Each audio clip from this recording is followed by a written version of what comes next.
Hey guys, welcome back. Today we are going to make tomato sauce, and I'm going to make this tomato sauce with some beef. So here we have our frozen beef that has to be defrosted. We have some onions and our rice. We can eat the stew with either rice, plantains, yams, and any other thing. It depends on your taste. We have tomatoes, ground tomatoes, and we have black pepper, and then a little bit of white pepper, ground white pepper. We have some maggi for seasoning. We have a little bit of garlic. We have curry powder. This is from Cameroon. But if you're in Italy and don't have curry powder from Cameroon, you can get curry powder from the African store or from the Chinese shop. And we have some dried pepper, and salt for seasoning, a little bit of vegetable oil for frying. So these are our main ingredients. So right now we start with the cooking. Join me, guys. So right now the meat has been defrosted, and then I defrosted it in the microwave. It depends on you. You can defrost in the microwave or let it defrost like naturally, normally, like outside of the refrigerator, or how they call it again, not refrigerator, freezer. Good. Freezer. I tend to forget certain words at times. And then we have our chopped onions and garlic.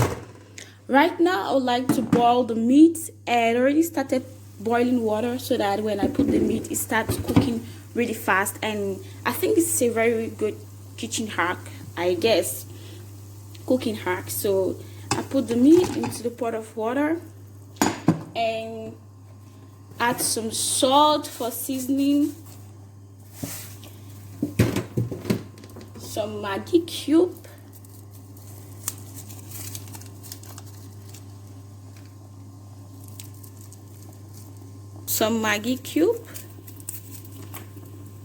a little bit of pepper.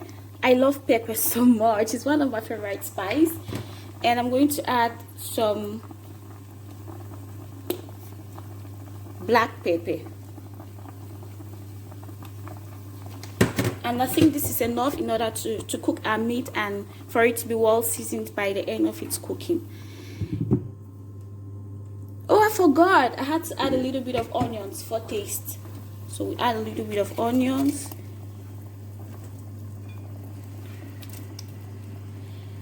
And we let to cook. So right now I would like to boil my tomato paste, because generally tomatoes is so sour. So by boiling it, I'm going to remove this acidic taste. So I'm going to pour this into the pot and let boil for about, I don't know, it depends on the quantity of tomatoes, but I think this in 20 minutes should do. I've poured the tomato into the pot, and as a real Cameroonian that I am, I had to pour some water in the bottle and shake. So we have our tomato paste. I just thought of adding some more water and then letting to boil, to cook. So here we have our beef that is cooking finely, and we have our tomato paste that is I just turned on the heat, so it's not yet boiling. So this is another thing about the ingredients. Since I had to let the tomatoes to boil, I would like to add one Scotch bonnet pepper so that it could boil with it and gives the tomatoes some more flavor. And yeah, it's a cooking hack. And guys, while we're waiting for the meal to get ready, I would like to explain the reason why we had to defrost the meat, because I don't know, maybe someone might be asking, why not just put the meat in the pot and let it cook directly? I would say no, because it would give the meat a longer process to cook. And an explanation of this, like when I was at the university, I think it should be a chemistry teacher who told me, no, like he told us in class that some people just put like frozen meat in the pot and let it cook, and it takes longer to cook, and they don't understand why. And he was like, there are some bonds, means like the heat that from the pot gets into the holes that are that are formed from the covalent bond of the ice and the meat, and so it becomes like much more difficult to cook because it first of all has to break the covalent bonds and then start cooking. Oh, all that chemistry. But on the summary, I would advise you defrost the meat before start cooking.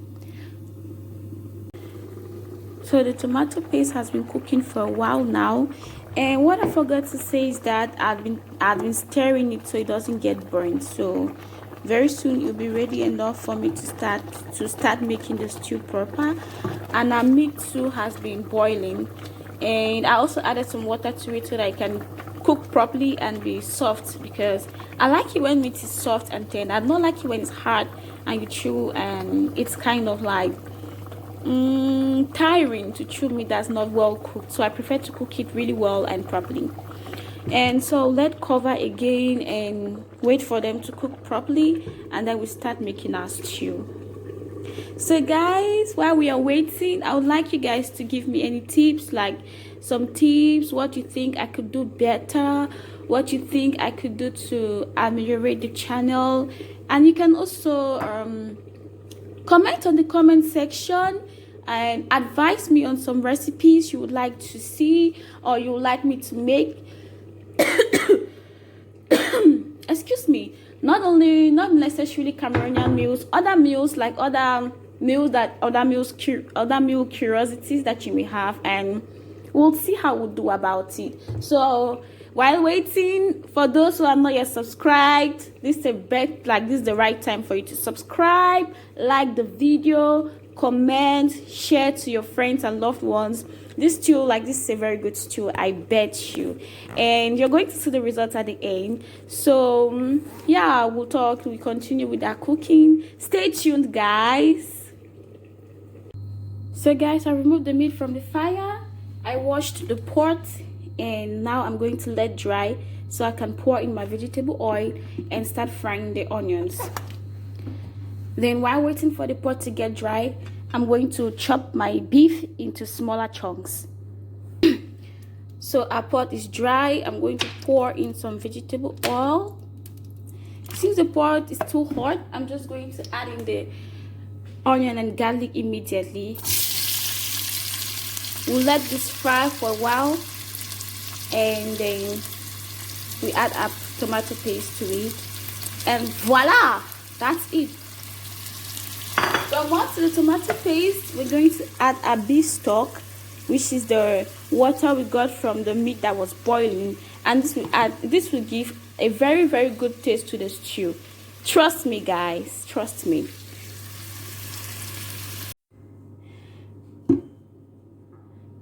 So I fried the onions, and then I already added the boiled tomato paste into the pot of onions, and it's already boiling. So I go ahead and add my stock from the beef.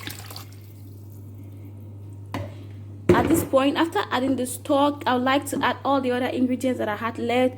Our curry powder, which I showed to you from the beginning for more taste. Curry powder, some seasoning cube. And guys, I would advise before adding all of these, most especially seasoning cube and salt, you taste first to see if it's okay or if it's needed, because sometimes from the stock the seasoning from the stock can be enough for the stew, or you just you just need to add just 1 or 2 seasoning cubes. So you have to taste in order to know approximately what quantity of seasoning you have to add to the stew, so that it doesn't become too salty or too sweet. So I'll go ahead and add a seasoning cube first.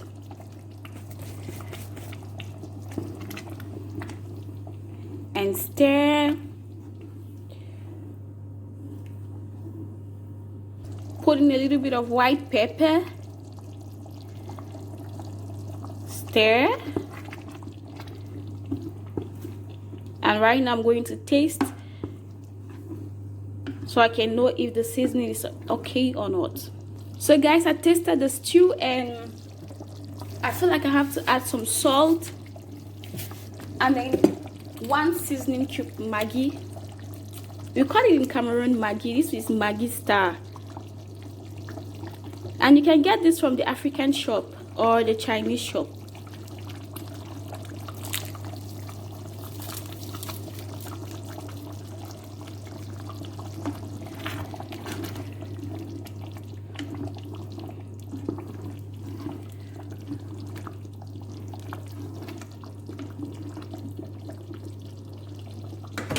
I'm going to pour in my beef, my chopped beef, so you can cook together with the stew. We're going to let this boil for 10 to 15 minutes, and after that, voila, your stew is ready, guys. I promise you, this is very delicious. This is wonderful. And most especially for those guys who are like, oh no, we want to eat, we don't know how to cook. This is an opportunity for you to learn how to cook. I feel like this recipe is so simple, easy. It doesn't need so many ingredients, just onions, garlic, white pepper. White pepper is not necessarily compulsory. And we have a little bit of pepper. It depends if you like pepper or not. It can be optional. Salt and some seasoning cube, and we're good to go. So I'm going to close this. Let it cook for 10 minutes, and voila, stew is ready. So guys, after letting everything to cook and boil, here is our pot of goodness. Oh my god, this soup smells so nice. I'm not kidding, I'm serious. I'm sure my neighbors are suffering. And at the end, I just added some more vegetable oil to give it the shiny texture and a very good appearance. So thank you guys so much for sticking with me right up to the end. I'm so grateful, and I pray that you like, and I hope that you liked the video. Give it some thumbs up, share to your friends. If you know that single guy, that bachelor that's always disturbing the neighborhood, send this video to him.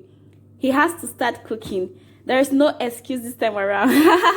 Thank you guys. I just like being funny sometimes. I think it's cool, right? So see you guys next time. Bye bye.